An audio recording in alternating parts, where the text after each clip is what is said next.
Le sujet qu'on va aborder ce soir est un sujet qui est très important parce que, comme vous le savez, les scandales qui se multiplient au sein de l'Église, au sein de la hiérarchie ecclésiastique, eh bien, soulèvent une question que de plus en plus de monde se pose. C'est-à-dire que est-ce que le pape, est-ce que les évêques, est-ce que les membres de cette hiérarchie qui semblent justement guider ces erreurs, qui semblent diffuser ces erreurs, ont vraiment leur charge? Est-ce que c'est vraiment les papes? Est-ce que ce sont vraiment les évêques? Eh bien, on cherchera à répondre à cette question, non pas en utilisant des arguments qui peut-être sont très incisifs, mais qui incitent un peu de poids. Vous savez, il est facile de voir les scandales qui arrivent dans l'Église, il est facile de produire des documents, des encycliques, des bulles des papes sans les analyser, et puis ensuite d'arriver à des résultats qui semblent solides, comme du béton, mais qui en effet, si on creuse un peu plus, on s'aperçoit qu'il n'en est rien. Donc, la méthode par laquelle on cherchera à répondre à cette question est une méthode qui est plutôt analytique. Donc, c'est la raison aussi pour laquelle j'ai préparé ce diaporama, parce que comme ça, il sera plus facile même pour vous de suivre, non, quand il s'agit d'une question qui est complexe. Parce que là, il faut bien l'avouer, la question du célébacantisme est une question qui est complexe. Il n'est pas facile de trancher si on n'a pas les bons principes. Et pourquoi elle est complexe? Parce que justement, c'est la première fois dans l'histoire de l'Église qu'une situation comme ça s'est produite. C'est vraiment la première fois. On n'a jamais eu de pape qui enseigne des doctrines erronées pendant aussi longtemps et de façon aussi étendue. C'est la première fois dans l'histoire de l'Église. Et la théologie, les théologiens avaient, disons, envisagé des cas qui, comme on le verra, sont semblables à celui d'aujourd'hui, mais ils ne sont pas exactement pareils. Donc, vous voyez, la nécessité d'aborder la question avec une certaine profondeur. Et comment faut-il aborder la question? Eh bien, il faudra se fier à ce que nous ont dit les papes, évidemment, mais comme dans cette question, le magistère de l'Église est assez muet, voilà, c'est une question qui n'a pas été abordée de façon directe par le magistère de l'Église, il faudra voir ce que pensent les théologiens catholiques, évidemment, parce que notre but, c'est de donner une réponse à un problème qui est nouveau, mais en utilisant les principes de la théologie de toujours. Comme on verra, il y a pas mal de groupes, surtout des groupes célébacantistes, qui donnent une réponse à la question, mais ils introduisent des principes qui ne sont pas ceux de la théologie de toujours. Donc on invente une nouvelle théologie, en quelque sorte, pour justifier un problème qui est nouveau. Mais ça, il ne faut pas le faire, justement, parce que, situation de crise, ce qu'on doit faire, c'est de se tenir aux principes que l'Église a toujours enseignés, évidemment. Donc, voici quelque chose sur la méthode. Et la question qu'on se posera est celle-ci. Une Église sans pape, est-ce que l'Église peut continuer à exister sans pape? Est-ce que sans pape, il est possible d'avoir encore une Église catholique qui serait vraiment telle? C'est comme ça qu'il faut poser la question. Et on va la voir sous deux aspects. Le premier aspect sera un aspect historique qui est très important. On va voir ce qu'on pensait à propos de cette question les plus grands théologiens, les plus grands écrivains ecclésiastiques. Et puis ensuite, on va voir dans un deuxième temps des éléments de théologie spéculative qui nous permettront, je pense, de résoudre la question d'une façon assez solide. Puis à la fin, il y aura évidemment l'espace pour vos questions, même voilà, pour vos objections, pourquoi pas. Voyons tout d'abord ces jalons pour une histoire de la doctrine. Attention, le célébacantisme, c'est une question qui est, qui est à la page, qui est à la mode, on pourrait dire, mais il faudrait la creuser davantage. Moi, j'ai déjà écrit, ça fait 2 ans désormais, j'ai écrit en collaboration avec d'autres prêtres du district italien dont je fais partie, un livre où je me suis occupé surtout de la question de l'infaillibilité du pape. Est-ce que le pape est toujours infaillible ou, s'il n'est pas toujours infaillible, quand est-ce que le pape est infaillible? Ce livre, voilà, n'est que, disons, qu'un essai Mais mon idée serait, si le temps me le permettra, d'écrire un livre un peu plus grand où j'aborde la question sédévacantistes de façon plus profonde, justement, surtout en analysant ce qui s'est passé dans l'histoire de l'Église, comment les théologiens ont envisagé la possibilité que les papes tombent dans l'hérésie. Bon, pour l'instant, ce livre est encore en travail. Moi, je vous donne les données que jusqu'ici j'ai cru pouvoir établir. Comment sont des origines de l'Église, non? Des origines de l'Église au XIe siècle, c'est la première période où on commence à se poser la question. Et comme vous le voyez, les théologiens, les écrivains et même les papes sont partagés entre 4 positions différentes. La première position, c'est que le pape ne peut être jugé par personne. Évidemment, le pape est le chef de l'Église, il n'a aucune personne humaine qui soit en dessus de lui, et donc il ne peut pas être jugé par personne. Il y a une deuxième position, le pape hérétique peut être repris. Remarquez la différence, hein? C'est-à-dire que dans la première position, on insiste sur l'impossibilité de juger le pape. Dans la deuxième position, on ne se prononce pas sur la possibilité de juger le pape, mais on dit attention, parce que si le pape est hérétique, on peut le reprendre, on peut lui reprocher son hérésie, on peut ne pas suivre son hérésie. Puis par contre, on verra, on va vers des positions qui sont un peu plus précises. Donc la troisième, le pape hérétique peut être repris mais non jugé, donc on pourra reprendre le pape, on pourra lui dire qu'il se trompe, on pourra lui résister, mais on ne pourra pas le juger parce que justement, le pape n'a pas de supérieur sur cette terre. Par contre, excusez-moi, la quatrième, je me suis trompé dans l'écriture, le pape hérétique peut être jugé. Voilà, peut être jugé et peut être aussi déposé, comme on verra. Voyons des textes voilà, que j'ai évidemment sélectionnés, on ne verra pas tout, hein, que j'ai trié pour exemplifier ces 4 positions. La première, le pape ne peut être jugé par personne, ne vous inquiétez pas du latin, je vais traduire pour vous. Alors là, vous voyez, c'est un texte qui est tiré du pseudo-synode de Sineussa. En fait, c'est un synode qu'on prétend avoir eu lieu au temps du pape Marcellin. En fait, c'est un faux qu'on a créé voilà, à la fin du 5e siècle. Donc, en fait, c'est intéressant parce que ça nous exprime la pensée des théologiens de la fin du 5e siècle. Donc, écoute, donc là, évidemment, c'est un discours qui est censé avoir été prononcé dans ce synode par un évêque. C'était un synode où le pape était jugé parce que, en fait, il s'était mal conduit. On avait dit que le pape Marcellin avait sacrifié aux idoles, donc qu'il avait perdu la foi parce qu'il avait accepté de sacrifier aux idoles. Donc, on convoque, je vous répète, c'est une légende, mais ce qui nous intéresse, c'est évidemment la position théologique de l'époque. On convoque un concile d'évêques et c'est comme ça que les évêques s'adressent au pape. Écoute maintenant au pontife et juge ta cause, parce que tu te jugeras par ta bouche ou tu te condamneras par ta bouche. Et puis après que le pape effectivement avoue s'être trompé, avoir péché, eh bien il y a un autre évêque qui ajoute, justement, il s'est condamné par sa bouche et par sa bouche il a reçu l'anathème, parce qu'il s'est condamné par sa bouche. En effet, et ça c'est la phrase importante, personne n'a jamais jugé le pontife, ni un prélat son prêtre, parce que le premier siège ne sera jugé par personne.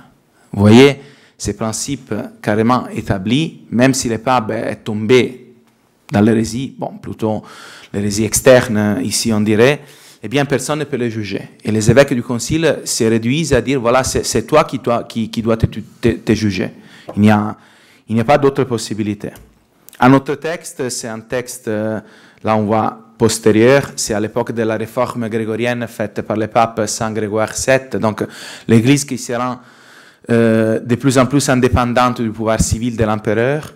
Et donc, vous savez, il y a Grégoire VII qui fait un document qui s'appelle le Dictatus Papae, avec tous les droits du Saint-Siège, tous les privilèges du Saint-Siège. Là, on a un autre texte composé, non pas en France, mais en Italie. Voilà, ici, c'est un autre document qui vient de l'Italie centrale, probablement.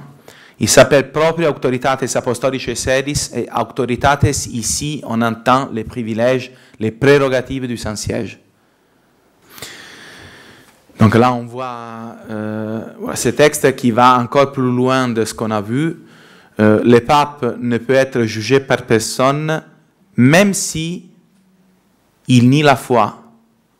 C'est étonnant, non? Donc dans ce texte, là, c'est encore plus explicite. Bon, c'est un texte qui est très favorable au droit du Saint-Siège, et donc ce texte est explicite. Donc le pape, même s'il nie la foi, ne peut être jugé par personne. Donc c'est ce que je vous disais auparavant. Donc là, on voit que ce concept que le pape ne peut pas être jugé, là, il est poussé jusqu'à son extrême. Poursuivons. Là, on voit la deuxième position. Donc le pape hérétique peut être repris, on peut résister au pape hérétique.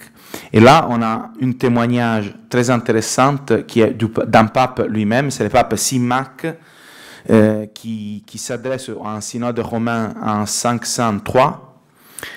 Et donc il écrit: il a été décidé et confirmé par beaucoup de nos prédécesseurs que les brebis qui ont été confiées à leur pasteur ne peuvent pas le reprendre à moins qu'ils ne s'éloignent pas de la vraie foi.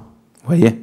Donc là, c'est assez remarquable. Donc, dans ce texte, on voit le pape Symmach qui dit qu'en fait, un pasteur, il peut dévier de la vraie foi et que dans ce cas-là, les fidèles peuvent lui résister.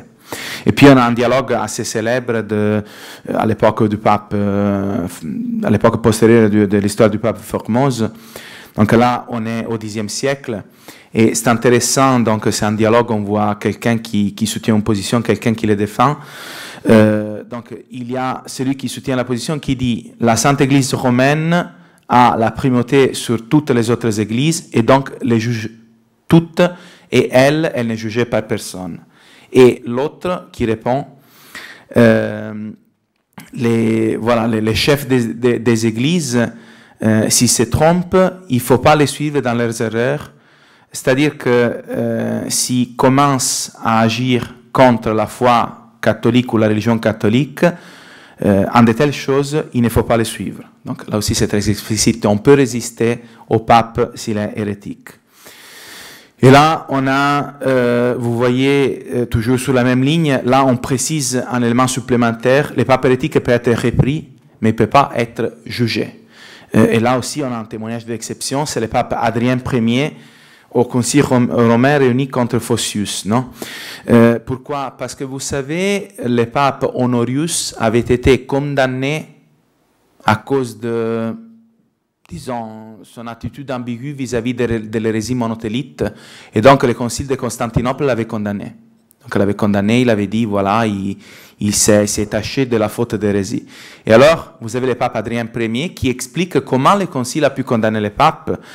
Et il dit, bon, tout d'abord, voilà, ce concile a jugé le pape parce qu'il était accusé d'hérésie. Et donc, c'est le seul péché, c'est le seul crime sur lequel il est possible pour les inférieurs juger leurs supérieurs. Mais attention, même dans ces cas-là, le jugement n'a été possible parce qu'il y a eu le consentement du pape qui était en charge à l'époque. Parce que le pape Honorius était mort, le concile a eu lieu après, et ces jugements ont eu lieu sous l'autorisation du pape qui était présent. Donc, si vous voyez, c'est une position assez semblable à la première. Oui, à la limite, on peut même faire un jugement, mais ce jugement, il est réservé au pape lui-même qui devra s'auto-juger, ou à la limite à son successeur. Et là, par contre, on a, excusez-moi, le titre, il est toujours faux. Hein. Le pape hérétique peut être jugé et éventuellement même déposé. Là, on a là aussi un texte d'exception. C'est un texte qui est attribué par les auteurs au cardinal Humbert de Maillet-Moutier, qui était un personnage très célèbre à la cour de Léon IX. Et donc, dans un fragment qui est attribué à lui, on n'est pas sûr s'il est vraiment de lui, on dit le pape hérétique peut être, voilà, les fautes du pape, aucun mortel ne peut les lui reprocher, parce que le pape il juge tout le monde et il n'est jugé par personne. Et là, la phrase importante, à moins qu'il ne soit trouvé déviant de la foi. Vous voyez, c'est très important. Et vous voyez cette exception, cette expression nisi forte deprendatur a fide Devius, eh bien, elle va passer de ces fragments de Humbert de Mayenne-Moutier dans une collection canonique très importante de Eustedit, puis ensuite dans le Decretum de Yves de Chartres, et finalement dans le Decretum de Gratienne, c'est-à-dire dans les Corpus Juris Canonici. Ça va passer dans les 3 canoniques officiels de l'Église, parce que le Decretum de Gratien a été en vigueur jusqu'au Code des droits canons de 1917. Donc là, on voit un peu l'évolution de la doctrine au début, dans ces premiers millénaires de l'Église. Donc on voit que on commence par des jugements qui sont assez généraux, et puis ensuite on arrive à mieux cerner, à mieux délimiter la doctrine. Mais comme vous voyez, il y a des jugements qui sont assez différents. Il y a des opinions qui sont toujours assez... voilà, même à la même époque. Vous avez 1053, c'est cardinal qui dit que le pape il peut être repris et éventuellement jugé s'il s'éloigne de la foi, et vous avez plus ou moins à la même époque, les propres autorités, vous voyez, c'est plus ou moins à la même époque, la fin du XIe siècle. Là, par contre, un auteur qui dit le pape ne peut être jugé par personne, même s'il tombe dans l'hérésie. Donc déjà, on voit une différence dans l'explication de la doctrine chez les théologiens qui va se retrouver dans la théologie postérieure. Alors on arrive après le XIe siècle. Là, je vais un peu plus rapidement parce que là, vraiment, les théologiens ou les canonistes qui parlent du sujet sont très nombreux. Et pour tout vous dire, je n'ai pas encore terminé ma recherche.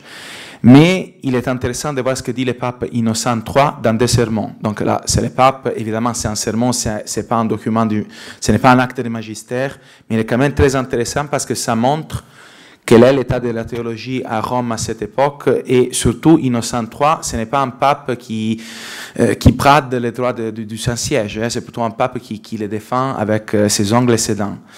Eh bien, dans ces 2 sermons, donc 2 sermons prononcés pour l'anniversaire de son sacre, de 22 février 1198 et 1199, il y a le pape qui dit, premier sermon, la foi m'est nécessaire à tel point que, alors que sur les autres péchés, je ne peux être jugé que par Dieu, seulement pour les péchés qu'on commet contre la foi, je peux être jugé par l'Église. Oui, très intéressant. Et encore, nous avons, après, toujours le pape Innocent III, dans l'autre sermon, il dit... à cause de la fornication, l'Église romaine pourrait éloigner les pontifes romains. Je ne parle pas de la fornication charnelle, mais de la fornication spirituelle, c'est-à-dire l'erreur de l'infidélité. L'hérésie, voilà, ça rentre dans la catégorie de l'infidélité. Donc on voit le pape qui affirme de façon assez claire que lui-même, il pourrait être jugé d'une façon ou d'une autre par l'Église s'il tombait dans l'hérésie. Après la Renaissance, là, on a l'époque classique de la théologie sur l'Église. Vous savez, au Moyen-Âge, la théologie sur l'Église n'est pas très élaborée. On commence à l'élaborer à l'occasion de la Révolution protestante, surtout à la fin du XVIe siècle. Et là, donc on se pose finalement 2 questions. La première question est, le pape, lorsqu'il n'enseignait pas ex cathedra, c'est-à-dire que lorsqu'il n'enseignait pas, comme vous savez, comme le dit la définition du Concile Vatican Ier, donc dans la plénitude de son autorité, peut-il tomber dans l'hérésie? Est-il possible que le pape tombe dans l'hérésie? Il y a des théologiens qui disent oui. C'est l'opinion de tous les théologiens avant Albert Pighi, c'est un théologien italien mort en 1542, donc c'est une opinion assez récente.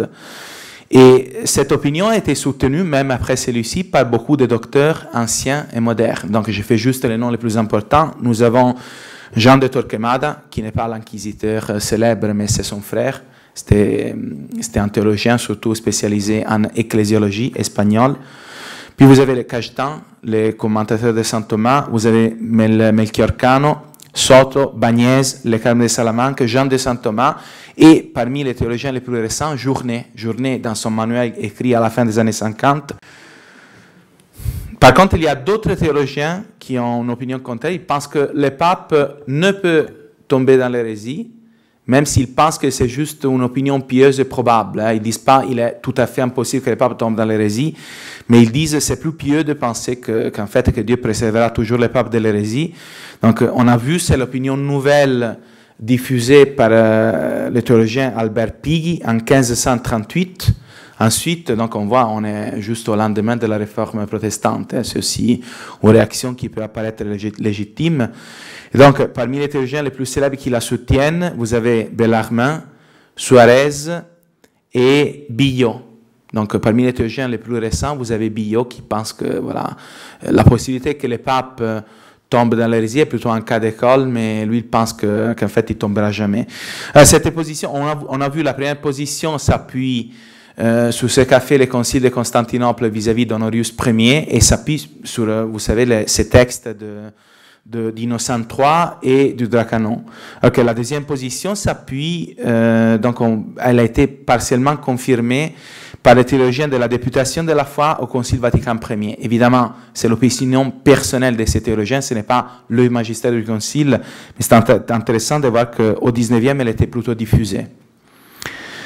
C'est deuxième question qu'on se pose, mais qu'est-ce qu'on fait si le pape tombe dans l'hérésie manifeste et obstinée? Voilà, ça il faut le préciser, hein, parce qu'en fait, la majorité des théologiens pensent que si le pape tombe dans une hérésie qui est occulte, donc qui reste juste dans son esprit, évidemment, il ne perd rien, il reste pape. Mais qu'est-ce qui se passe si le pape tombe dans l'hérésie manifeste, donc une hérésie qui est publique, le pape il manifeste à l'extérieur de son hérésie, et obstiné. Évidemment, si le pape, ce n'est pas juste voilà, une chute temporaire, mais il s'agit, comme vous le voyez, de quelque chose qui dure. Le pape il s'entête à rester dans son hérésie. Alors là aussi, là, il faut être attentif, il y a deux opinions différentes.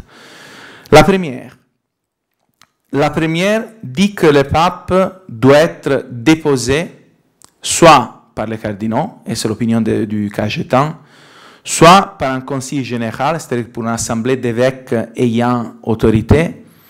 Et ça, c'est l'opinion de la plupart des théologiens de l'école thomiste. Vous avez Bagnès, vous avez même Suarez qui est de l'école jésuite, vous avez Jean de Saint Thomas, les Carmes de Salamanque, et même Journet, donc un théologien qui est tout récent, hein, avant le Concile Vatican II, penche pour cette opinion.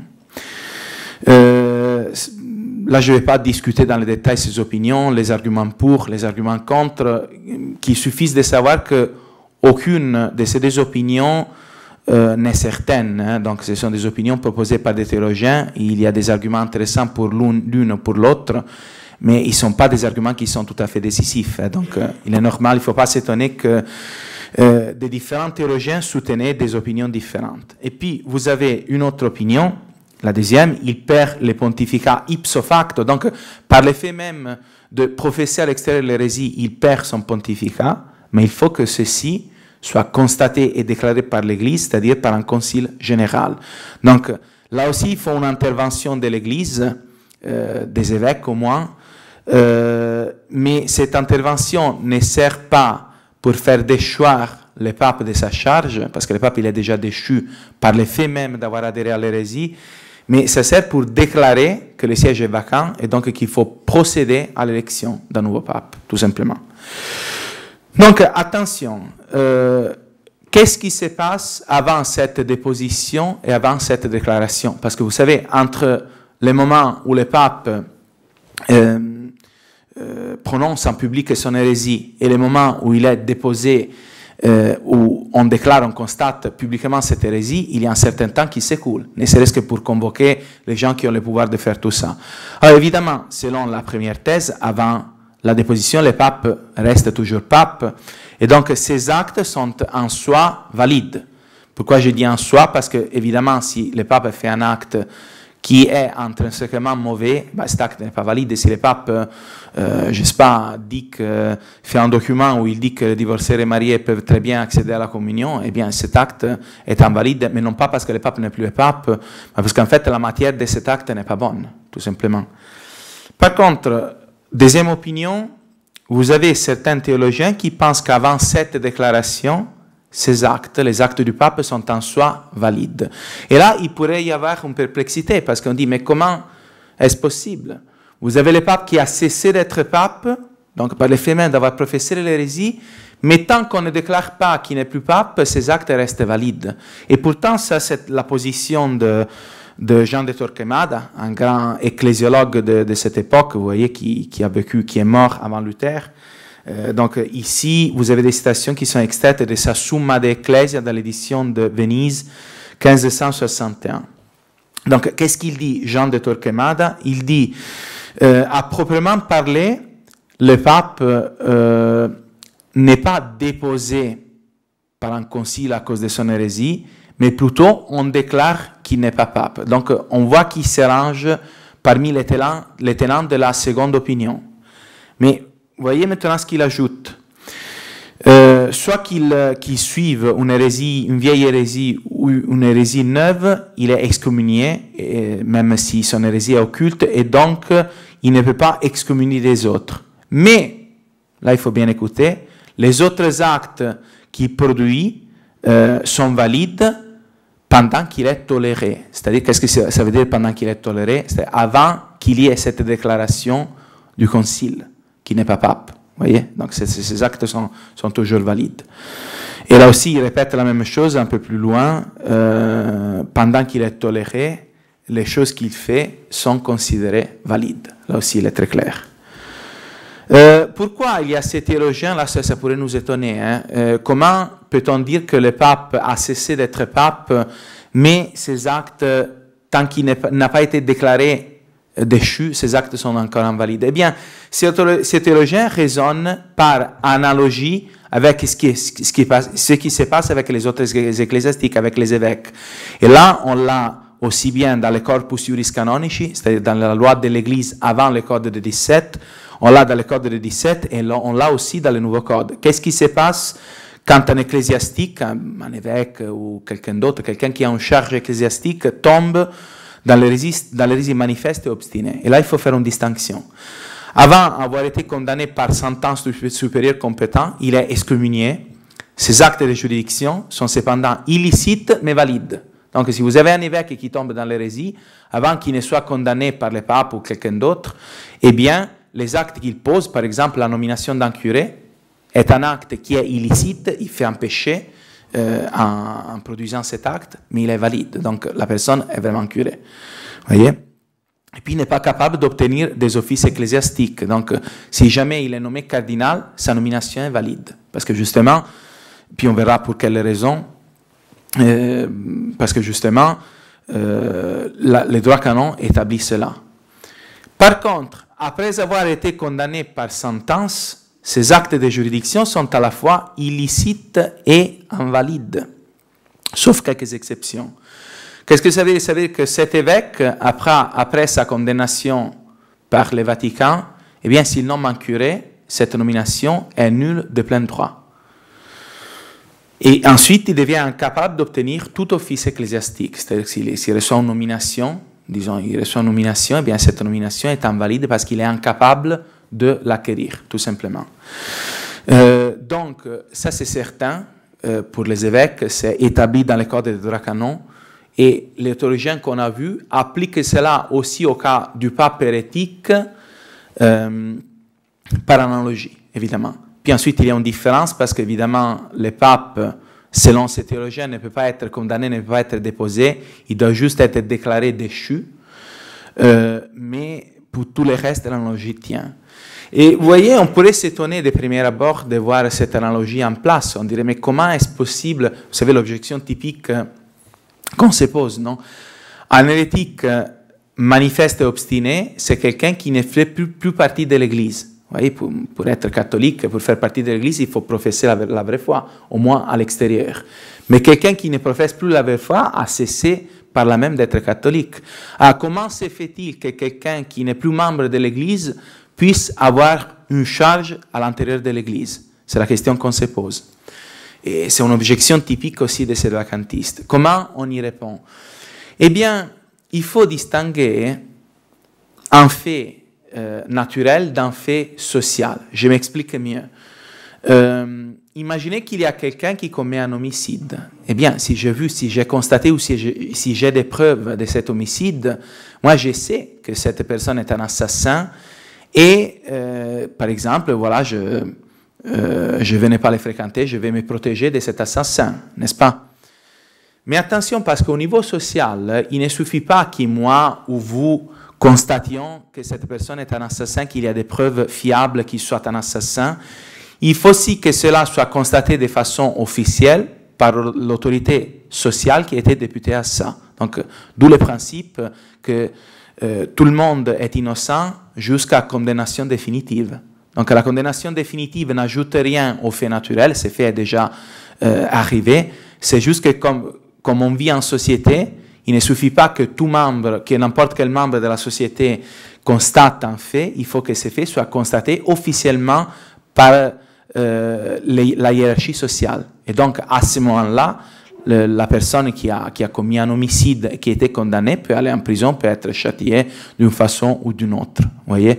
Donc, l'analogie tient parce que l'Église est une réalité sociale. Donc, s'il y a un évêque, ou même, selon certains théologiens, s'il y a un pape qui tombe dans l'hérésie, évidemment, comme fait naturel, il ne fait déjà plus partie de la société ecclésiastique, mais ces faits doivent être, pour produire des effets au niveau juridique, doivent être constatés par l'autorité sociale. Vous voyez, comme je le disais, nous on peut constater un homicide, on peut se protéger de cette personne, mais on n'a pas le droit de lui donner la prison, de lui donner la peine de mort. Pourquoi? Parce qu'on n'est pas l'autorité sociale, on n'est pas l'autorité qui a la capacité de faire tout cela. Vous voyez, ça c'est la raison de l'analogie. Maintenant, on passe donc à la deuxième partie de cette conférence, l'analyse spéculative. Comme vous voyez, ça? Comme vous le voyez, je m'abstiens de rentrer de dire qui a raison. Hein. Vous savez la position de ceux qui disent que le pape peut être déposé, la position de ceux qui disent que le pape peut perdre les pontificats par le fait même d'être hérétique, parce que justement ce sont des opinions des théologiens et il est très difficile de trancher. Il n'y a aucune de ces opinions qui ait des arguments tout à fait démonstratifs.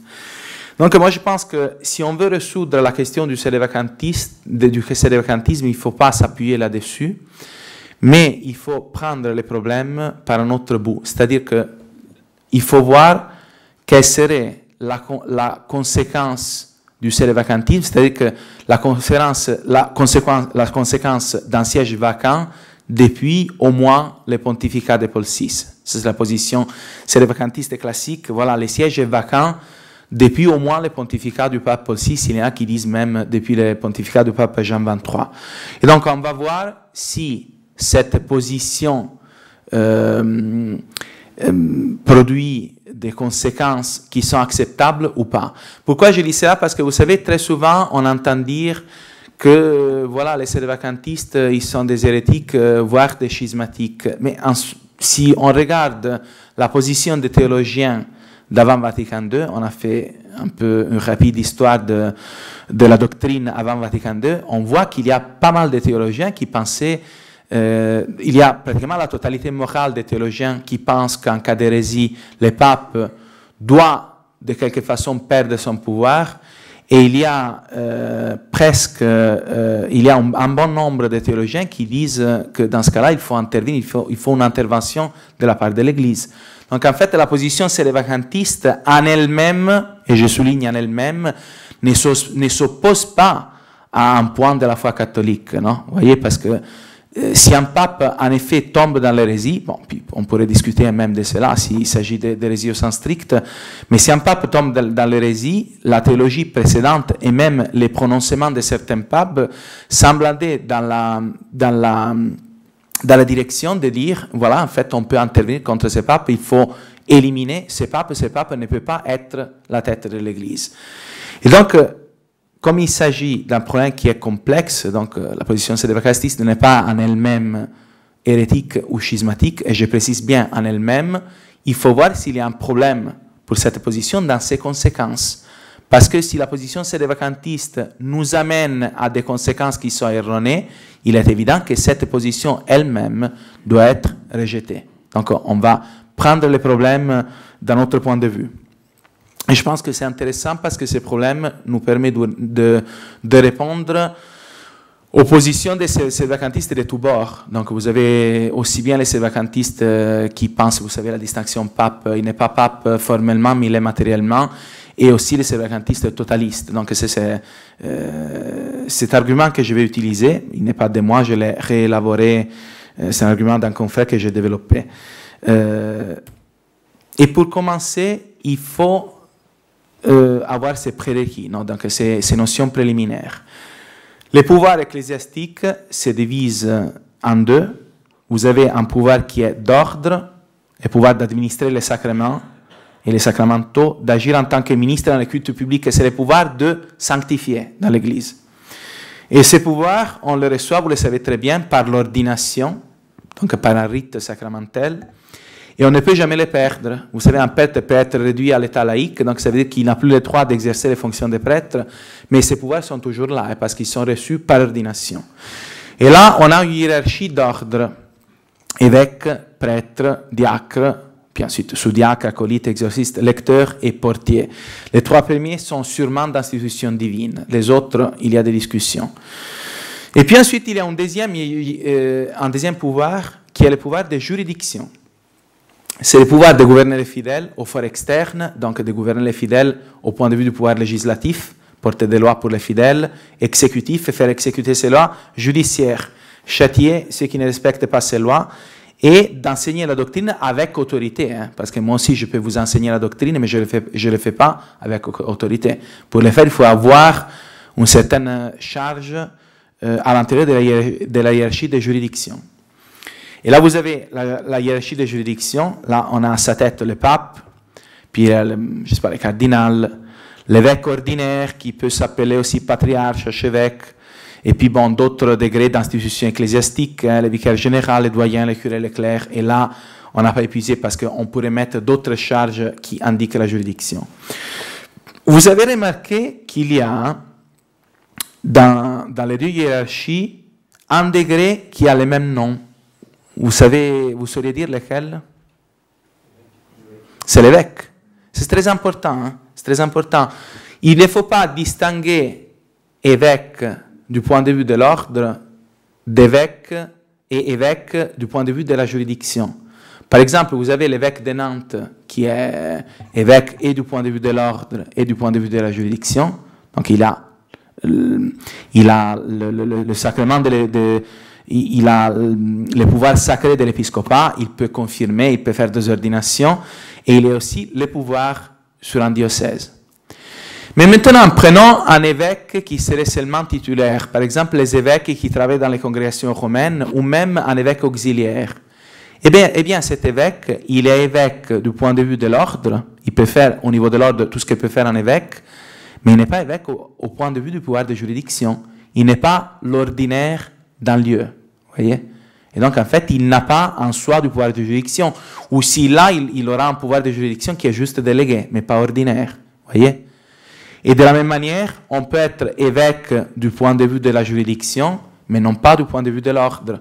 Par exemple, jusqu'avant Vatican II, il y avait des abbés, des pères abbés, qui avaient un territoire, ils avaient des paroisses, des fidèles, et en fait, ils les gouvernaient comme un évêque, mais il n'était pas évêque du point de vue de l'ordre, donc il ne pouvait pas confirmer, il ne pouvait pas faire des ordinations, pour ça il fallait appeler un autre évêque, mais par exemple il pouvait très bien nommer le curé, il pouvait très bien donner le pouvoir de confesser, il pouvait très bien faire un statut diocésain auquel tout le monde devait se soumettre. Vous voyez la différence, non? Donc quand on parle d'évêque, c'est un mot qui est équivoque, il ne faut pas confondre évêque du point de vue de l'ordre et évêque du point de vue de la juridiction. Maintenant, demandons-nous d'où viennent ces deux pouvoirs. Si on voit le pouvoir d'ordre, vous voyez, là je fais des petites images, en haut il y a Dieu, évidemment, en bas vous avez un évêque, c'est l'habit de l'évêque, puis un peu plus à droite vous avez le pape, et puis en bas vous avez une église cathédrale, c'est le symbole d'un diocèse, d'un territoire ecclésiastique. La doctrine traditionnelle de l'Église, rendue explicite par le pape Pie XII, elle était déjà commune avant, hein, mais elle a été explicitement enseignée par Pie XII en 3 documents. Doctrine, entre parenthèses, qui a été abandonnée et changée par Vatican II. nous enseigne que le pouvoir d'ordre vient à l'évêque directement par Dieu à travers son sacre épiscopal. Donc ce pouvoir, c'est directement Dieu qui le lui donne. Alors que le pouvoir de juridiction ne vient pas directement de Dieu, mais l'évêque, il le reçoit du pape. Donc le pape, il reçoit sa juridiction universelle directement par Dieu, et ensuite c'est le pape qui distribue en quelque sorte cette juridiction aux évêques, même aux autres ordinaires du lieu, en lui confiant une église particulière, donc un diocèse, tout simplement, pour simplifier les choses. Donc vous voyez, l'origine est très différente, hein, parce qu'il y a un pouvoir qui vient directement de Dieu et que personne ne peut ôter, ne peut enlever, et il y a un autre pouvoir qui vient par le pape. Donc il n'y a aucun pouvoir de juridiction sur cette terre qui ne viennent pas par le pape. Ça, c'est une doctrine qui est commune dans les théologiens et qui a été explicitement enseignée par Pie XII. Il n'y a pas de juridiction qui viendrait directement de Dieu, sinon au pape seul. Maintenant, voyons la transmission de ce pouvoir de juridiction. Donc, du pape, comment il arrive à tous les autres. Alors là, j'attire votre attention sur la couleur des flèches. Il y a des flèches qui sont bleues, et ces flèches indiquent le pouvoir de juridiction ordinaire. On va préciser ce que ça veut dire.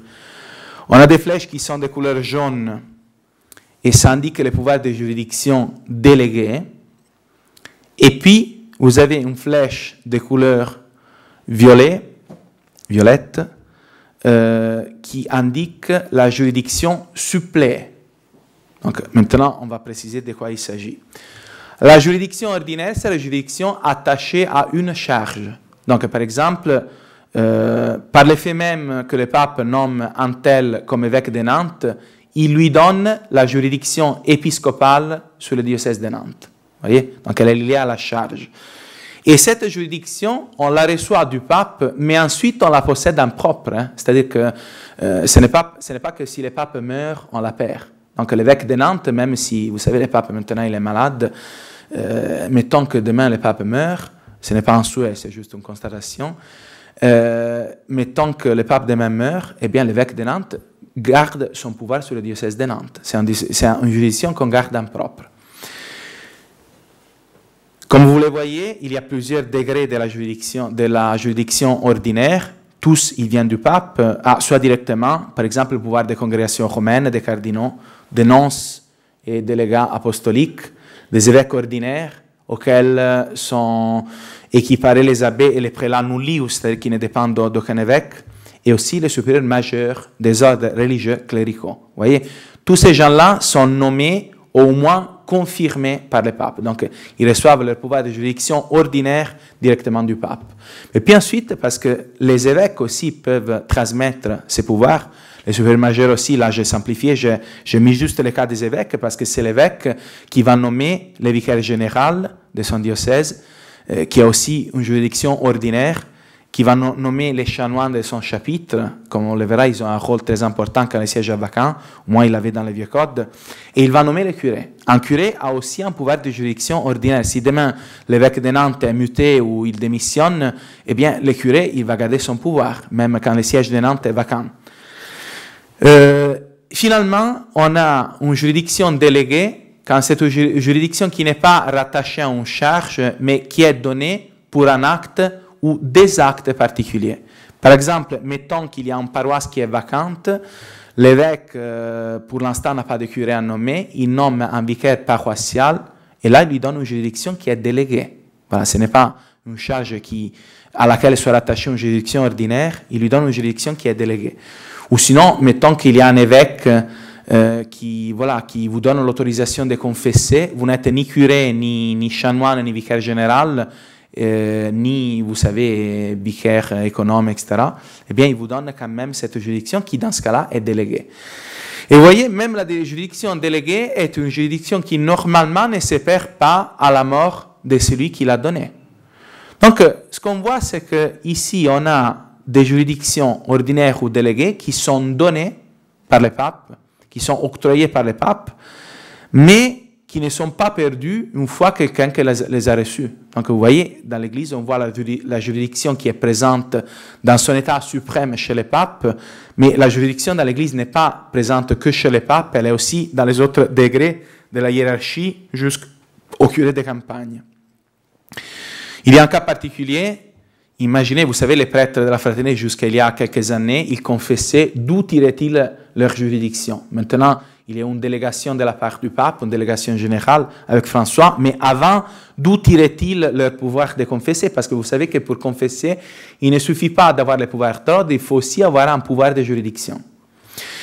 Eh bien, dans ce cas-là, dans un cas de nécessité, bon là aussi on ouvrirait on pourrait y faire une conférence sur l'état de nécessité appliqué à la confession, eh bien, dans ce cas-là, les trois prévoient que le pape donne les pouvoirs de juridiction à un prêtre qui n'a pas par ailleurs ces pouvoirs, mais qui a la nécessité d'administrer certains sacrements dans un cas de nécessité. Vous voyez, c'est les trois qui prévoient que directement le pape donne ses pouvoirs. Donc en fait, les prêtres de la fraternité tenaient déjà ces pouvoirs par le pape, non pas par un acte personnel, parce que même les papes, ils nous étaient contraires, mais par un acte qui est prévu par le droit canon. Voyons maintenant ce qui se passe dans un cas normal du siège vacant. Donc il y a le pape qui meurt, et qu'est-ce qui se passe? Est-ce que dans l'Église, il n'y a plus de hiérarchie? Ben évidemment non, dans l'Église, il y a toujours une hiérarchie, non? Donc vous voyez, il y a les congrégations romaines, les cardinaux, tous ces gens-là restent en place. La seule chose qui change, c'est que ces prêtres sans juridiction qui confessent en cas de nécessité, dans ce cas-là, recevraient la juridiction, non pas directement par le pape, parce que le pape est mort, mais à ce point-là, par l'ordinaire de son diocèse. Vous voyez, toujours par les trois, hein, ce n'est pas un acte personnel, c'est quelque chose qui est prévu par les trois, mais voilà, c'est une hypothèse. Comme le pape n'est plus là, et cette juridiction est donnée par un acte spécifique, eh bien, il est tiré plutôt par l'évêque du diocèse où il se trouve. Voyons maintenant le cas où les sièges apostoliques et aussi les sièges épiscopaux seraient vacants, donc le pape est mort, il est mort aussi mon évêque diocésain. Est-ce que dans mon diocèse, il n'y a plus de titulaires du pouvoir de juridiction? Eh bien non, parce que l'Église a prévu aussi ça, c'est-à-dire qu'une fois que l'évêque meurt, là, je vous dis la doctrine de l'ancien code, dans le nouveau code, c'est légèrement changé, mais grosso modo, les principes sont les mêmes. Là, les pouvoirs sur le diocèse passent au chapitre de la cathédrale, qui va élire un vicaire capitulaire. Aujourd'hui, on l'appelle administrateur apostolique, administrateur diocésain, excusez-moi, mais c'est la même chose. Donc, c'est quelqu'un qui remplace l'évêque, mais même s'il n'est pas évêque, il a les pouvoirs de juridiction comme s'il était un évêque. Voyez? Et donc, finalement, dans l'Église, on a toujours cette hiérarchie. Évidemment, les papes manquent, mais tous les autres degrés sont en place. Mais imaginons maintenant que les sièges apostoliques, les sièges de Rome restent vacants pendant 60 ans. C'est le cas de... Vous savez ce que pensent les vacantistes. Et puis, au moins Paul VI, le siège romain est vacant. Qu'est-ce qui se passe? Bien, c'est ça qui se passe.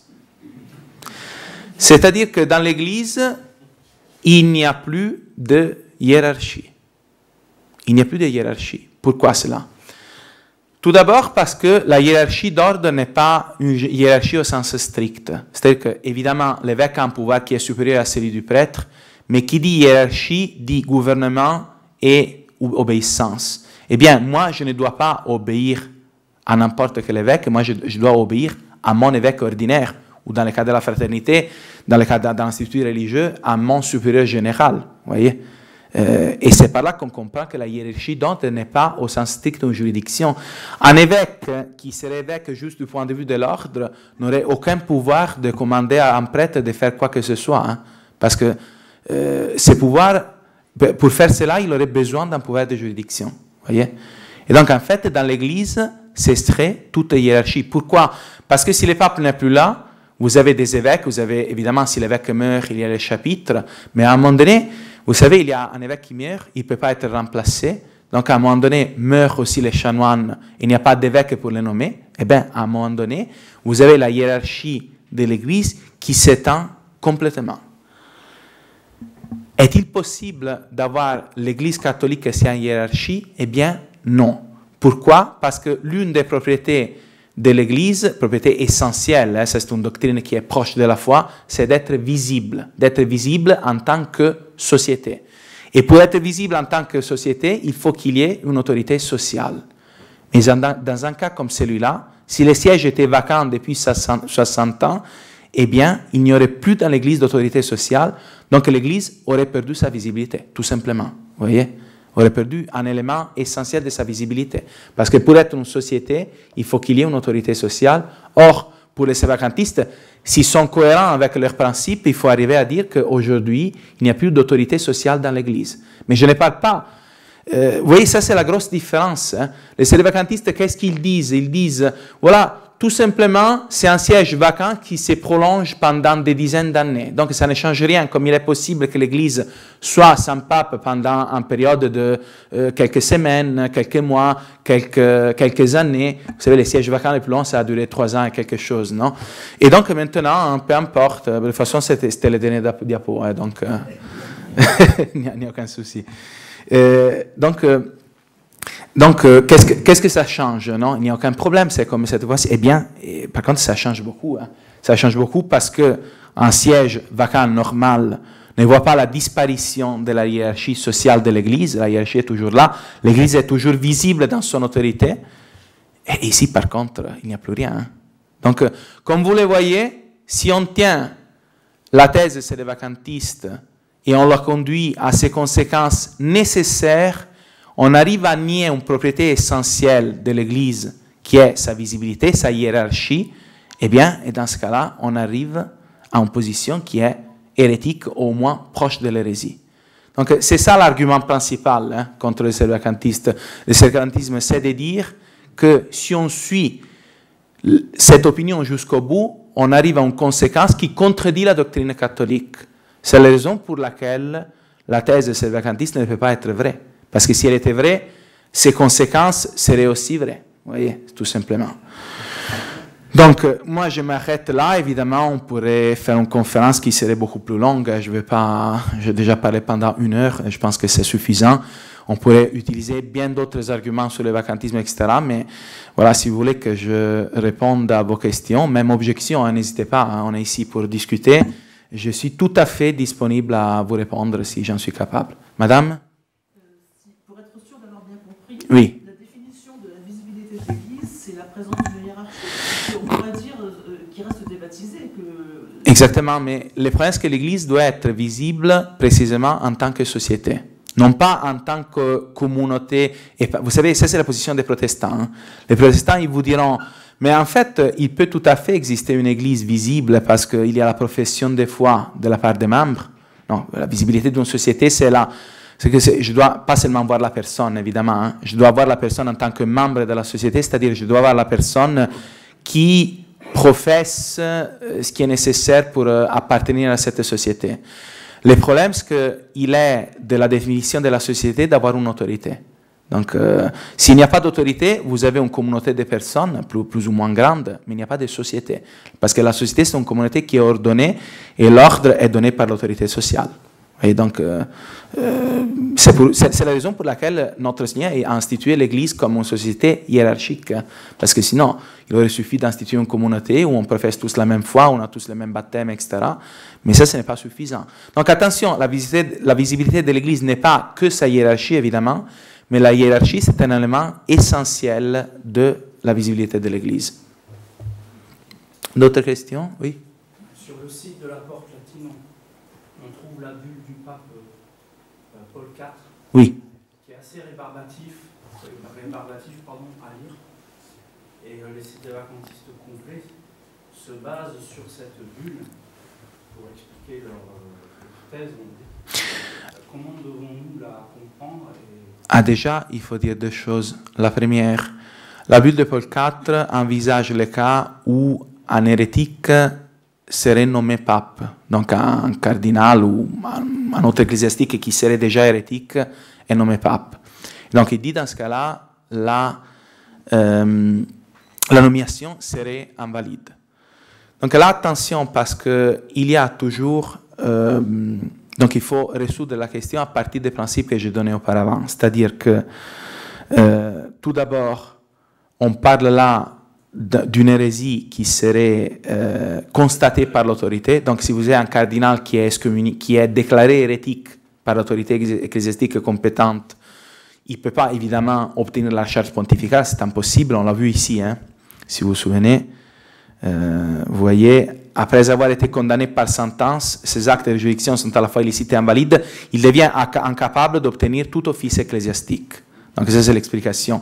Et puis attention, parce que même si les papes, parce que là, il faut encore étudier cette question, à l'époque de la Renaissance, de la théologie, de la contre-réforme, il y avait des opinions différentes. Même si les papes entendaient dire que le pape perdrait, même s'il était un hérétique occulte, un hérétique caché, sa nomination, son élection à pape serait invalide, eh bien, toujours est-il qu'il serait nécessaire qu'il y ait un acte de l'Église pour le déclarer.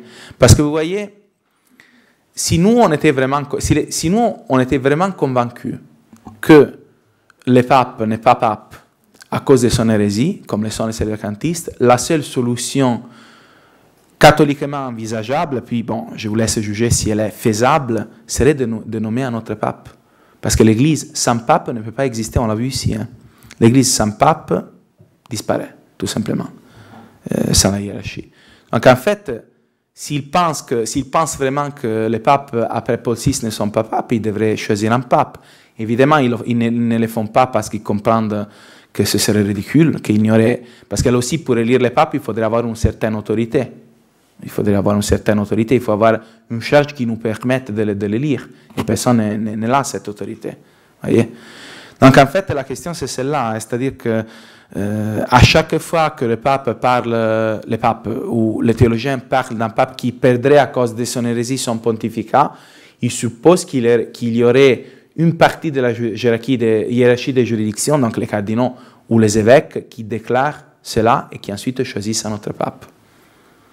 C'est parce que sinon, l'alternative, c'est que l'Église disparaît. Hein. Et puis vous avez aussi des adventistes qui disent oui, l'Église a disparu parce qu'on est à la fin du monde. Mais excusez-moi, ça, si on invente une nouvelle théologie, ok, tout est possible. Autre question? Oui? En fait, monsieur l'abbé, le problème dans tous les documents que vous nous avez donnés, c'est qu'il y a une partie de l'Église qui va juger le pape quand vous le déclarez hérétique. Mm-hmm. Sauf qu'aujourd'hui, le problème, c'est qu'il n'y a aucun... Exactement. C'est la raison pour laquelle je pense que la seule position envisageable, c'est ce que nous avons, nous, la fraternité, parce que c'est qu'il n'y a aucune solution à ces problèmes. Soit on fait un autre pape, mais je pense que voilà, ça donnerait d'autres problèmes au niveau théologique. Soit sinon, la seule solution, c'est celle qu'on avait vue chez certains théologiens du Moyen-Âge. Voilà, on peut résister au pape, mais en fait, on n'a pas... il n'y a actuellement... parce que vous voyez, les théologiens avaient imaginé la possibilité que les papes et à la limite une partie de l'épiscopat tombent dans l'hérésie, mais il n'y en avait aucun qui avait imaginé que la totalité des évêques ayant juridiction, je précise, et des cardinaux, etc., approuvent aussi l'hérésie. Vous voyez, ça, ils n'avaient pas imaginé. Et donc, évidemment, dans ces cas-là, s'il n'y a aucune personne, aucun membre de la hiérarchie qui puisse soit déposer les papes, soit les déclarer déchus selon l'hypothèse qu'on veut suivre, dans ce cas-là, il faut tolérer les papes. Donc, tolérer, ça veut dire que, voilà, on les garde comme pape, il est toujours le pape. Ces actes qui ne sont pas mauvais sont valides, donc ces nominations épiscopales, etc. Mais par contre, il faut lui résister. Donc, il faut... On voit que même les théologiens du Moyen-Âge le disaient, hein, il faut résister à un pape qui serait hérétique, même si on n'a pas le droit de le juger. Oui? Monsieur l'abbé, est-ce que c'est toujours valable? Il suffit d'un tiers des cardinaux pour déposer le mandatat, par exemple? Non, mais en soi, il suffirait d'avoir un petit nombre de cardinaux. Alors attention, là aussi, il faudrait voir si... Bah, disons, moi je pense que, voilà, moi, je ne connais aucun cardinal qui soit même de façon lointaine proche des positions catholiques. Hein. Même les cardinaux qui sont conservateurs, ils sont tout à fait pour Vatican II, la nouvelle messe, et ils ne songeraient jamais à faire un acte comme ça. Mais voilà, si par impossible serait ça, évidemment, hein, il suffirait d'une petite partie de... Si on tient l'opinion du Cajetan, hein, évidemment, hein, il suffirait à ce moment-là, juste d'une partie de l'échelle. À ce moment-là, il devrait élire un nouveau pape, évidemment. C'est clair. Oui. Vous pensez de la thèse de Cassisiacum qui lançait un pape matérialitaire? Alors, le problème de la thèse de Cassisiacum est un problème philosophique avant que théologique. Je m'explique. Alors, la thèse de Cassisiacum a été élaborée par le père Gérard Delorier, qui était un dominicain très intelligent, très obscur aussi dans ce qu'il écrit, mais bon, il n'était pas... C'était un bon théologien quand même. Qu'est-ce qu'il a fait? Qu'est-ce qu'il a dit l'abbé, excusez-moi, le père Gérard Delorier? Il a dit, il était à l'époque de Paul VI, non? Il a dit, Paul VI a été désigné comme pape par les cardinaux, il a accepté son élection, donc il est pape matériellement. Là, matériellement, évidemment, on le dit par analogie, c'est-à-dire qu'il est en disposition prochaine à devenir pape, parce qu'il a été choisi et parce qu'il a accepté son élection. Sauf que, comme il pose un obstacle à la validité de son élection, parce qu'il est hérétique, il ne reçoit pas de Dieu l'investiture de pape. Voyez, il est en disposition prochaine à devenir pape, mais à cause de son obstacle, de son hérésie, eh bien, il ne peut pas obtenir l'investiture du pouvoir papal. Donc, il est pape matérialitaire, du point de vue de la disposition, mais il n'est pas pape formalité, il n'a pas le pouvoir. Non? C'est un peu, si vous voulez, comme si on disait que l'ovule et les spermatozoïdes sont en disposition prochaine à engendrer une nouvelle vie, mais tant qu'ils ne se sont pas unis, cette vie est juste en puissance, matériellement, et pas en acte. Vous voyez?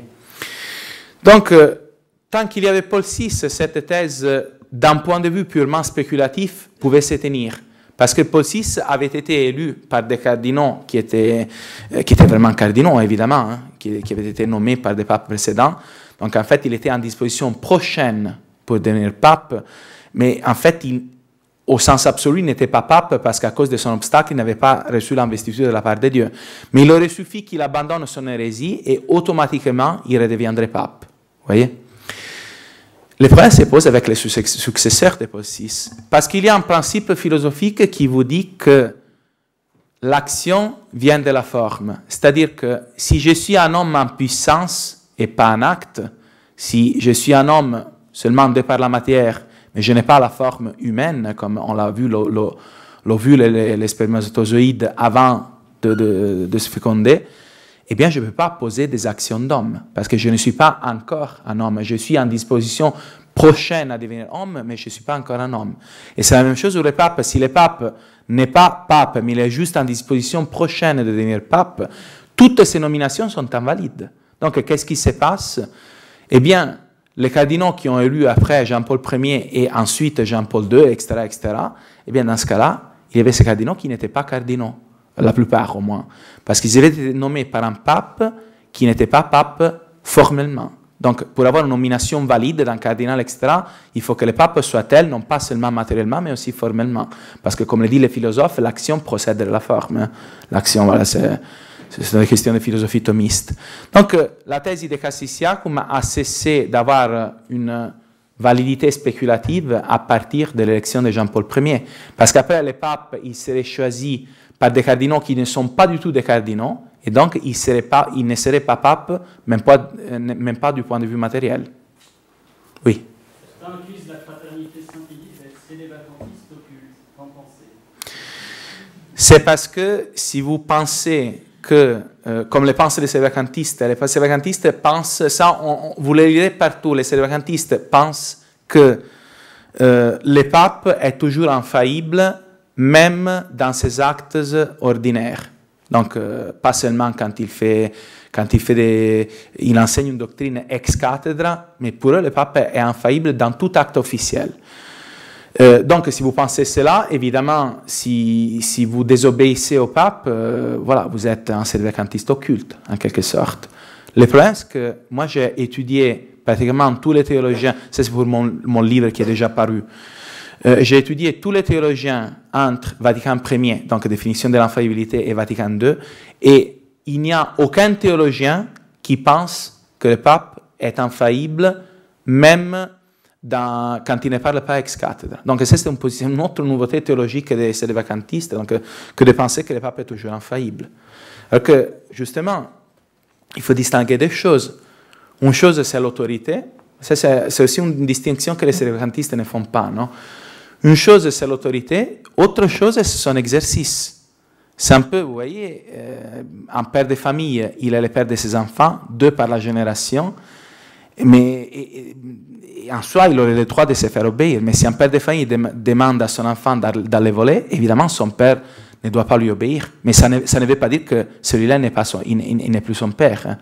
La même chose pour l'Église, c'est-à-dire qu'on peut très bien reconnaître que telle personne est le pape et en même temps reconnaître que l'exercice de son autorité n'est pas bon et donc ne lui pas être soumis parce qu'on ne peut pas lui être soumis, tout simplement, dans ces choses. Parce que si le pape s'oppose à quelque chose que ses prédécesseurs ont déjà défini, ben dans ce cas-là, le pape, il est hors de son pouvoir. Là, vous avez pas mal de théologiens, vous avez le père Betti, qui était un franciscain qui a écrit avant Vatican, puis il est devenu cardinal, avant Vatican II, puis ensuite il est devenu cardinal, mais vous avez aussi Franzelin, qui vous diront clairement que pour toute doctrine que l'Église a déjà enseignée de façon définitive, le pape ne fait pas partie de l'Église enseignante, il fait partie de l'Église enseignée, c'est-à-dire qu'il est soumis comme nous à cette doctrine. Et donc s'il contredit cette doctrine, nous, on peut et on doit ne pas le suivre. Oui. Est-ce qu'on pourrait répondre aux sédevacantistes par rapport à leur infaillibilité, on va dire, élargie? Parce que c'est contradictoire, parce que si le pape est infaillible, comment il a pu se tromper, justement? Ben justement, il dirait que, mais là il ferait une distinction, il dirait, c'est une objection qui est intéressante quand même, mais il dirait qu'en fait, par un acte personnel et privé, non officiel, parce qu'ils disent quand même que le pape, de façon privée, il pourrait se tromper. Hein. Donc, le pape, il serait infaillible dans ses actes officiels. Donc, là, ils disent, le pape, par un acte privé, donc l'hérésie perdrait son pontificat, et puis ensuite, donc l'hérésie serait avant l'acte officiel, et donc l'acte officiel hérétique serait fait par quelqu'un qui n'est déjà plus pape. Ce qu'ils répondent. Oui. Monseigneur Lefebvre, a-t-il été sédévacantiste ou a-t-il été tenté? A-t-il été, pardon? Mais évidemment, mais qui de nous n'a pas été tenté par cette position qui semble tout résoudre et qui par contre ne résout rien, on l'a vu. Il est clair que face à ce que fait le Saint-Siège aujourd'hui, le pape, toujours submergé par des scandales de plus en plus graves. Et puis ensuite, attention parce qu'on a la mémoire un peu courte. Hein.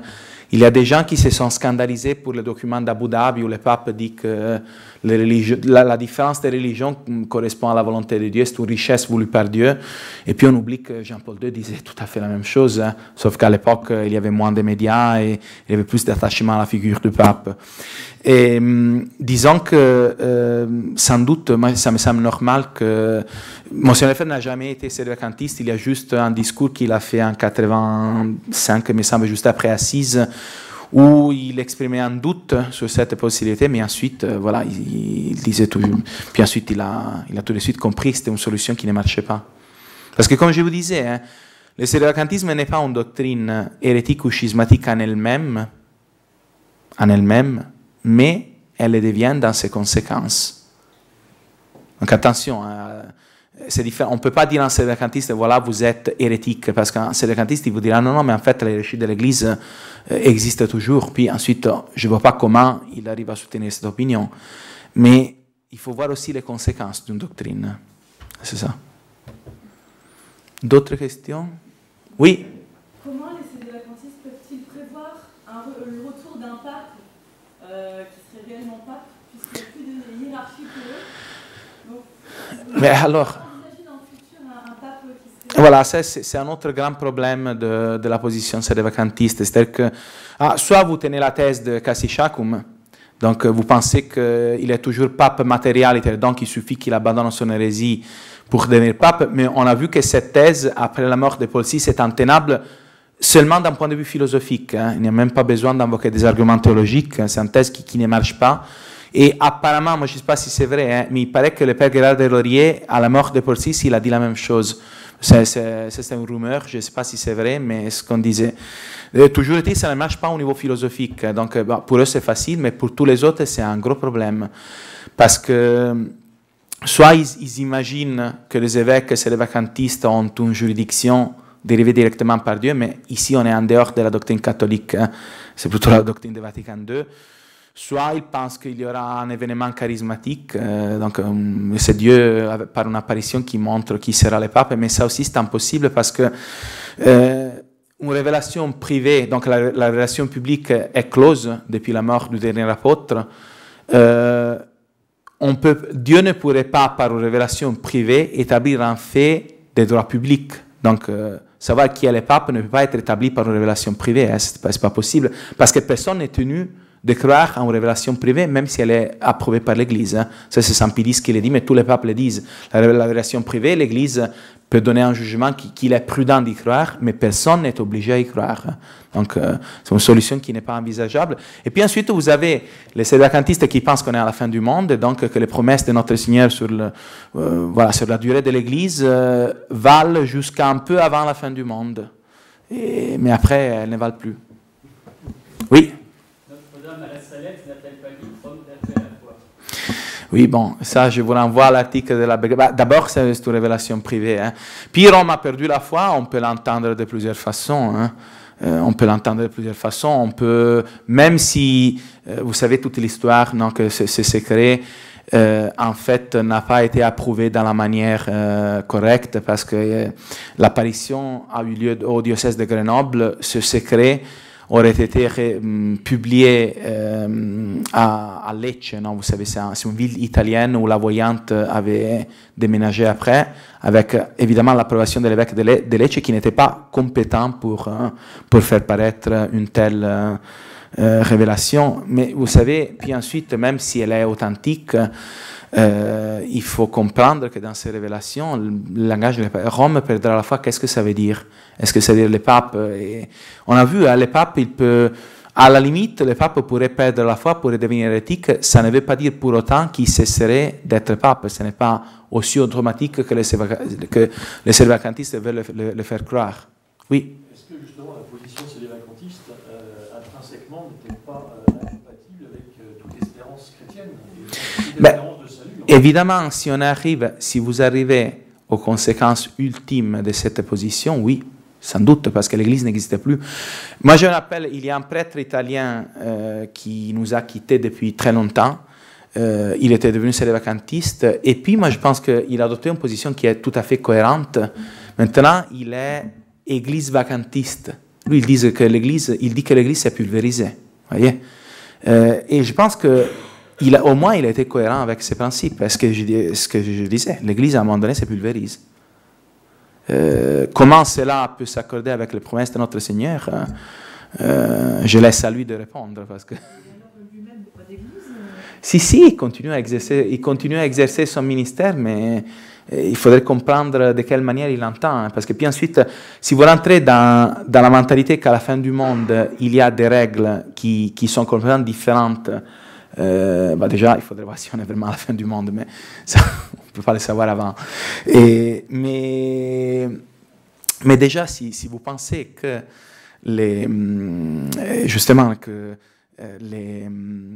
si vous pensez que à la fin du monde, les règles qu'on a toujours pensé être valides, les données révélées ne sont plus valides, donc tout change, là, vous pouvez tout penser. Hein.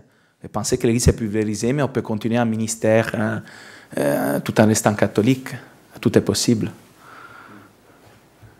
Oui? Que répondre aux théologiens modernes qui accusent la fraternité de nier l'indéfectibilité de l'Église?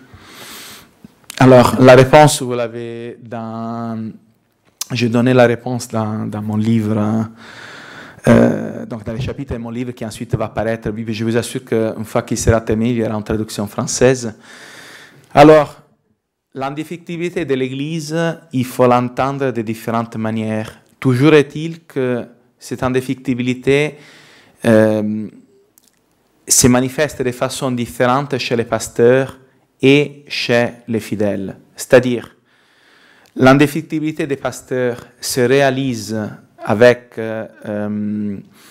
quand il parle, quand il se prononce à certaines conditions, donc pour les papes, se prononcer ex cathedra.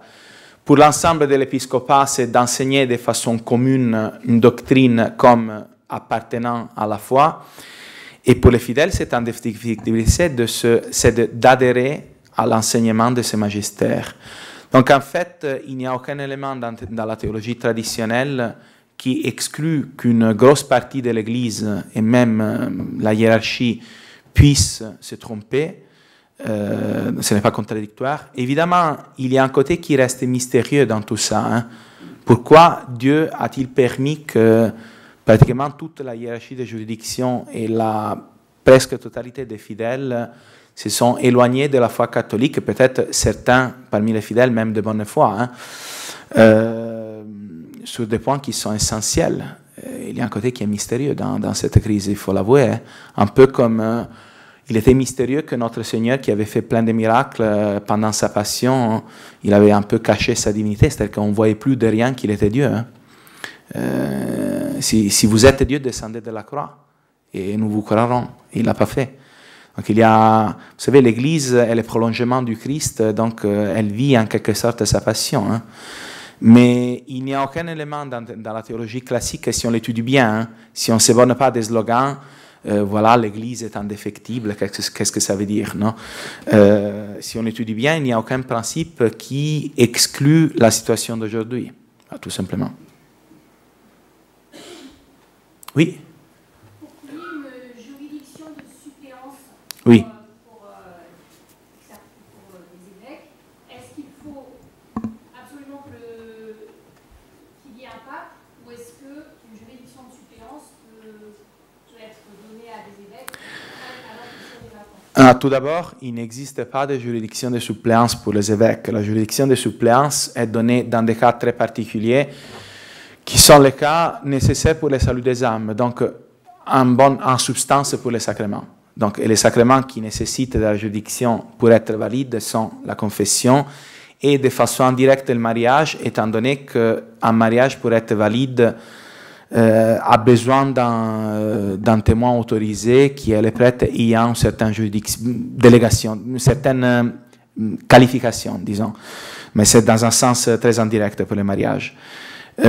Donc évidemment, l'Église supplée la juridiction quand elle est nécessaire, strictement nécessaire au salut des âmes. Elle ne supplée pas pour la charge épiscopale, même parce que elle serait, vous savez, un évêque, il a un pouvoir, un évêque d'un point de vue de la juridiction a un pouvoir qui est borné à un territoire, parce que sinon il aurait un pouvoir universel tel que celui du pape. Étant donné qu'il a un pouvoir qui est délimité, comment une juridiction supplée pourrait donner à un évêque un pouvoir sur un territoire? Quel serait ce territoire? Voyez? Et puis, surtout parce que toute juridiction de suppléance suppose l'existence d'une juridiction ordinaire d'où elle vient. Parce qu'il n'existe pas sur terre des juridictions qui viennent directement de Dieu, sauf pour les papes. Ça, c'est un principe vraiment commun dans la théologie. Hein. Donc, sinon, on pourrait dire même, voilà, les prêtres qui reçoivent la juridiction, les prêtres de la fraternité avant la délégation du pape, voilà, ils recevaient ce pouvoir directement par Dieu, mais ça, c'est faux. Hein. C'est faux, c'est impossible. Le seul pouvoir de juridiction qui est immédiat, qui vient directement de Dieu, c'est celui du pape. Tous les autres viennent d'un pouvoir ordinaire, que ce soit celui du pape ou celui des évêques, etc. Et d'ailleurs, il faudrait que les sévagantistes nous expliquent comment ils peuvent juger valide leur confession s'ils pensent que dans l'Église, il n'y a plus aucun sujet de juridiction ordinaire. Vous savez, une fois, il y avait eu un débat en Italie avec les chefs de l'Institut Mater Boni Concili, ceux qui sont maintenant à Nantes, non, ceux qui tiennent la thèse de Cassissiacum. Donc il y avait eu un débat parce qu'il y a un abbé de chez nous qui avait présenté cet argument. Il avait dit, mais alors comment vos confessions sont valides? Et l'abbé Ricoste, donc le chef de l'Institut, avait répondu en disant que, voilà, il avait cité un texte de Merkelbach, c'est un célèbre manuel de morale. Il avait dit, voilà, mais ici on voit que dans ce cas-là, le prêtre reçoit la juridiction par Dieu. Sauf qu'il avait coupé la citation, parce que la citation disait, les prêtres reçoivent la juridiction de Dieu par les papes, à travers les papes. Et ça change tout. Hein. Donc il a été obligé de changer la de couper la citation, de la falsifier en fait, hein, parce qu'elle lui faisait dire des choses différentes de ce qu'il disait. Eh bien, on voit qu'ils ont des difficultés à répondre à cet argument. Voilà.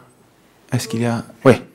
Donc, dans la fraternité, si Monseigneur Lefebvre a expliqué qu'il agissait un peu selon le pouvoir de suppléance prévu dans le droit canon, c'est qu'il reconnaît que le pape est... Tout ce qu'a fait Monseigneur Lefebvre, c'est de transmettre un pouvoir d'ordre. Et ça, il n'y a aucun problème pour faire ça. Mais Monseigneur Lefebvre a toujours dit, attention, moi, en sacrant des évêques, je ne transmets et je ne pourrais transmettre aucun pouvoir de juridiction. Sinon, on serait schismatique, au sens strict. Oui. Monseigneur Lefebvre avait été vicaire apostolique, Mm-hmm. donc il avait les pouvoirs du pape. Il avait reçu le pouvoir du pape, évidemment, mais il n'avait pas les mêmes pouvoirs que le pape. Le vicaire apostolique, c'est la même chose qu'un nonce ou un légat, c'est-à-dire que c'est quelqu'un qui a un pouvoir limité sur des territoires, un pouvoir évidemment qu'il a reçu par le pape, mais ce n'est pas le pouvoir du pape.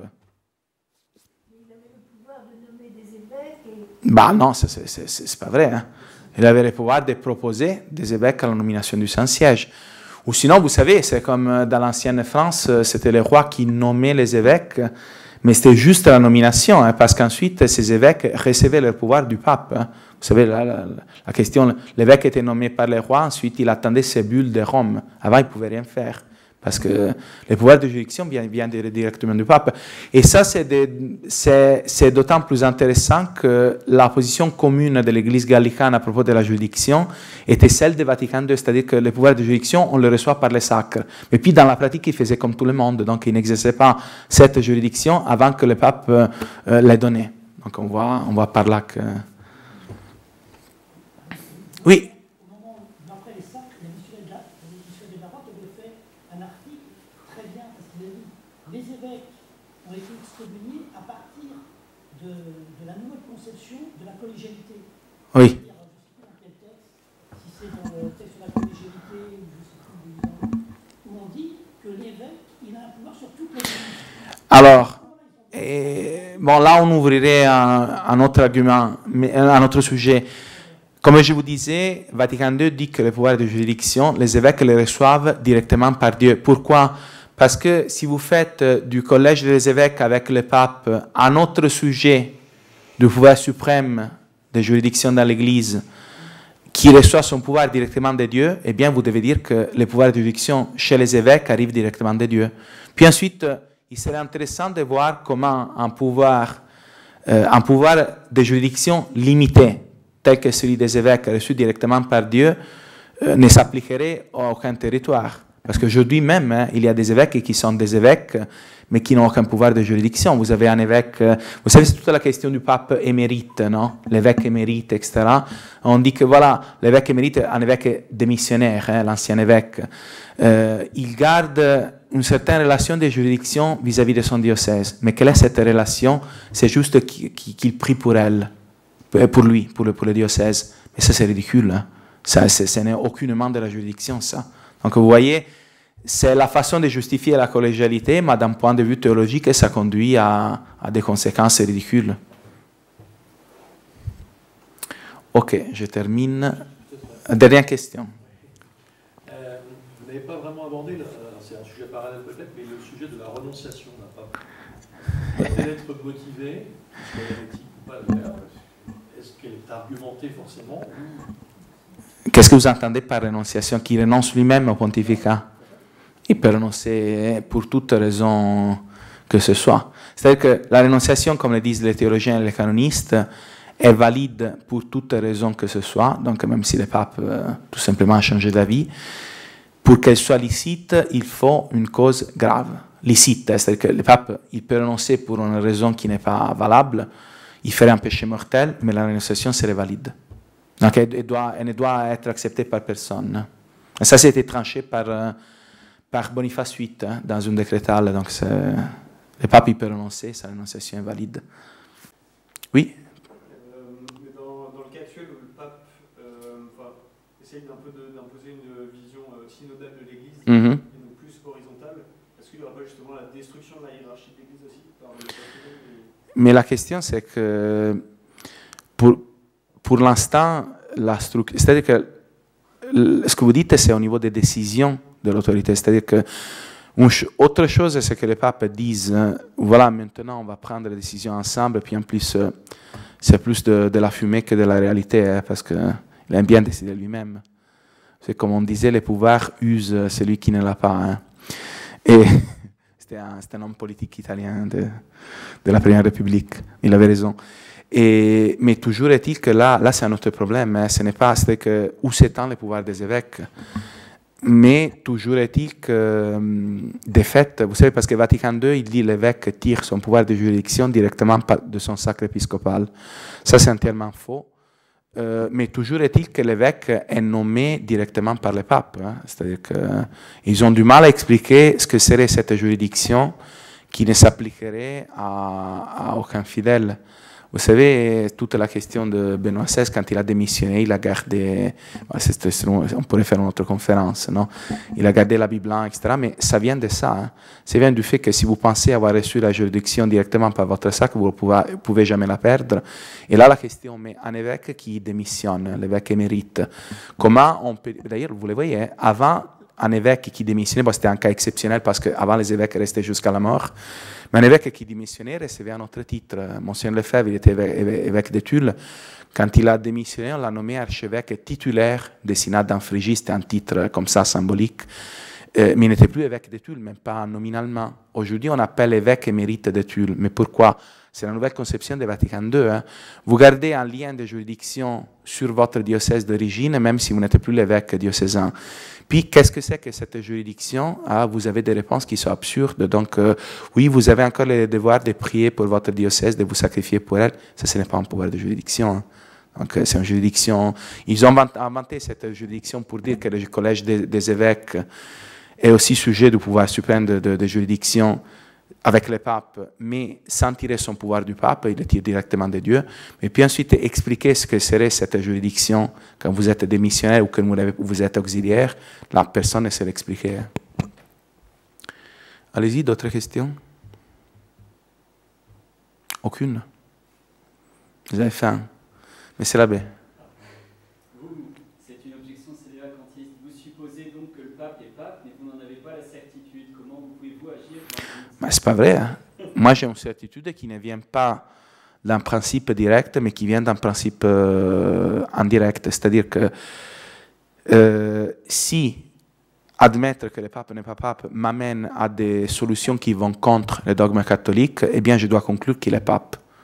Donc, je ne peux pas le faire par un principe direct, parce qu'il est vrai que si le pape soutient des positions erronées, on pourrait discuter si ce sont des hérésies au sens strict. Eh bien, sans doute, on pourrait avancer ces doutes. Hein. Là, c'est un doute. On pourrait dire qu'il y a un doute parce qu'il y a plein de théologiens qui disent qu'il perdrait son pontificat, etc. Donc, on ne peut pas résoudre la question par un principe qui serait direct. Et là, vous savez, l'adage papa dubius, papa nullus, non? Si un pape est douteux, il faudrait censer qu'il n'y a pas de pape.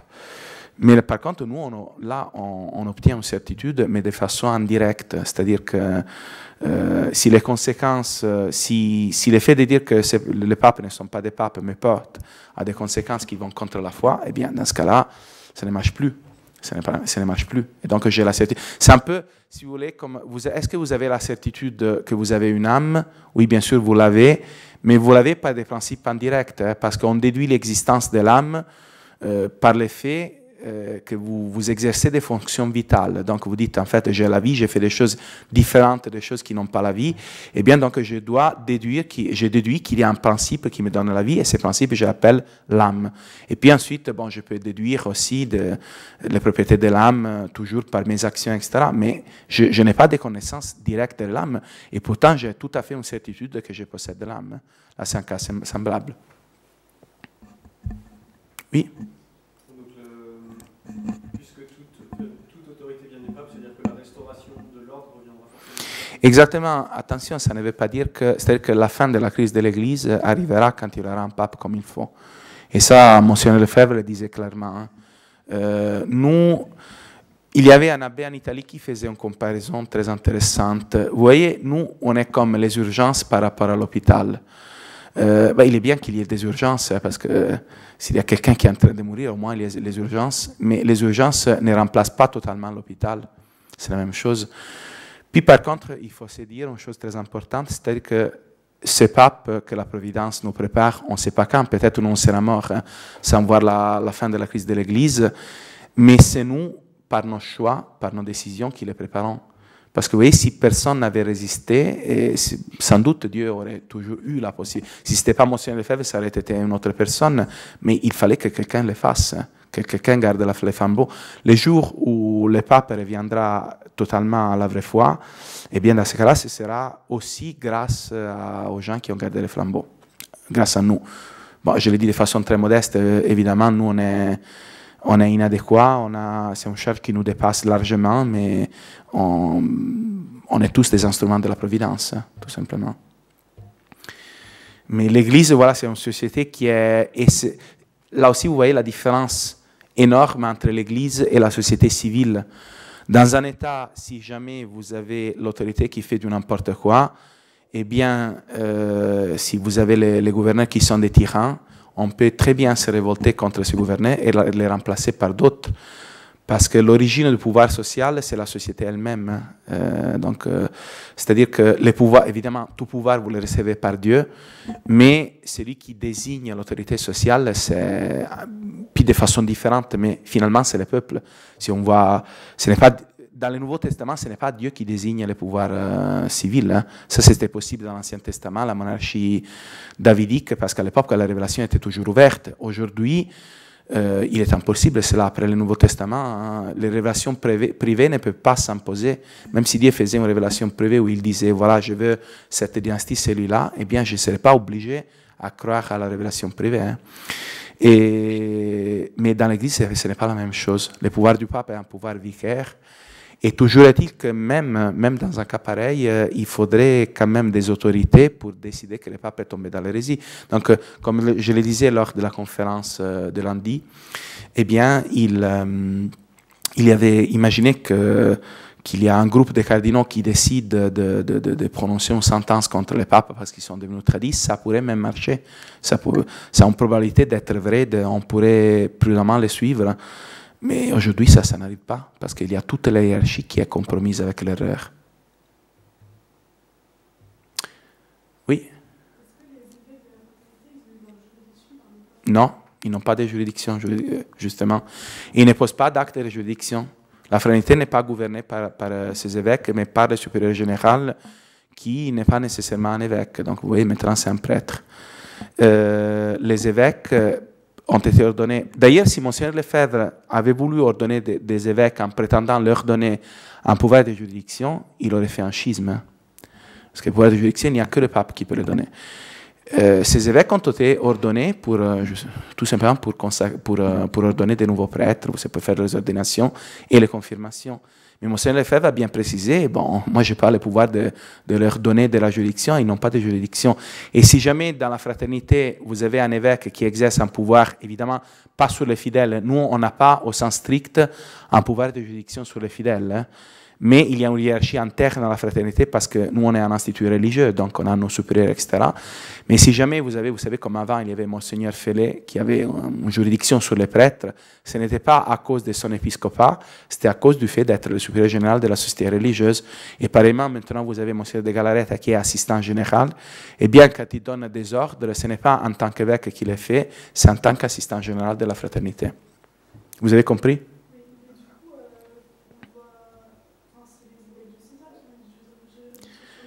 Exactement. Le problème, c'est que, évidemment, si le pape et l'évêque diocésain vous donnent des ordres qui sont injustes, par exemple, il vous dit de faire de l'œcuménisme, ou il vous dit que telle chose, ouais, maintenant la peine de mort, elle est tout le temps, c'est un péché, ou etc., etc., vous savez tout ce qu'ils ont dit, ben, dans ce cas-là, il ne faut pas les obéir. C'est logique. Mais ce n'est pas parce qu'ils n'ont pas de pouvoir sur vous, c'est parce que ces pouvoirs l'utilisent mal. Donc, dans ce cas-là, on a le droit et le devoir de ne pas les suivre. Oui. Justement, pour ce qui est l'accomplissement de la loi du carême, etc., ou du jeûne eucharistique, dans quelle mesure nous, finalement, on est Ben, la réponse qu'on donne, c'est que, vous savez, quand il y a un doute sur la loi qui est en vigueur, donc sans doute là il y a un doute parce que pour le nouveau code de droit canon, on peut avoir un doute sur... Bon, sans doute il y a des canons qui sont faux et qu'il faut refuser parce qu'ils vont contre la foi. Pour les autres canons qui ne sont pas en soi mauvais, mais qui contiennent des assouplissements, on peut dire que c'est une loi douteuse. Et dans un cas de doute, eh bien, il faut appliquer un principe réflexe qui vous dit qu'on ne peut pas obliger à la loi la plus dure. Qu'est-ce que ça veut dire concrètement? Ça veut dire qu'on ne peut pas dire que celui qui, par exemple, n'a pas jeûné pendant 3 heures avant la communion a fait un péché mortel. Par contre, il doit jeûner pendant 1 heure, ça oui.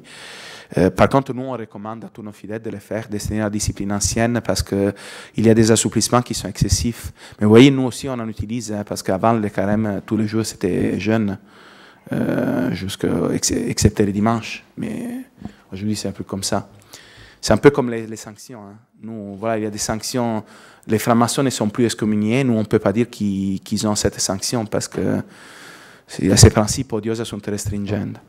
Par contre, autre chose, c'est de dire est-ce que j'ai fait un péché mortel? Autre chose, c'est de dire qu'il est bien de se conduire comme ça. Ok, je termine. Dernière question. Vous n'avez pas vraiment abordé, c'est un sujet parallèle peut-être, mais le sujet de la renonciation d'un pape. Peut-être motivé, est-ce qu'elle est éthique ou pas d'ailleurs? Est-ce qu'elle est argumentée forcément? Qu'est-ce que vous entendez par renonciation? Qui renonce lui-même au pontificat?